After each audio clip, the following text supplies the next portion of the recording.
ஓம் நம சிவாய. தென்னாடுடைய சிவனே போற்றி, எந்நாட்டவர்க்கு முறைவா போற்றி. நாளைய தினம் தை அமாவாசை தினமாகும். அந்த வகையில் நாளை அதிகாலை 6 மணி தொடக்கம் காலை மணி 11 மணி வரை உள்ள காலை வேளைகளில் நம் தேவஸ்தானத்தில் தர்ப்பணம் மற்றும் ஆத்மசாந்தி அபிஷேகங்கள், மோட்ச தீபம் ஏற்றுதல், மோட்ச அர்ச்சனைகள் என்பன நடைபெறவுள்ளது. அது மட்டுமில்லாமல் சிரம்பான் வட்டாரத்தில் நம் தேவஸ்தானத்தில் மாத்திரமே ஆத்மலிங்கமானது அமையப்பெற்றுள்ளது.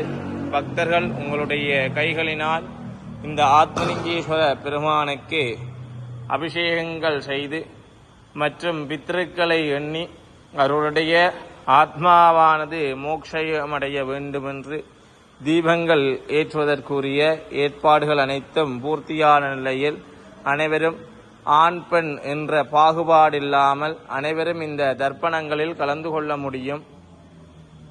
அத்துடன் இந்த அபிஷேகங்களுக்கு தேவையான பால் மற்றும் பன்னீர் என்பன நம் தேவஸ்தானத்தில் ஆலய காரியாலயத்தில் கிடைக்கப்பெறும். எனவே அனைவரும் தவறாது நாளை காலை வருகை தந்து கலந்து கொள்ளுமாறு அன்புடன் வேண்டி நிற்கின்றோம். நன்றி.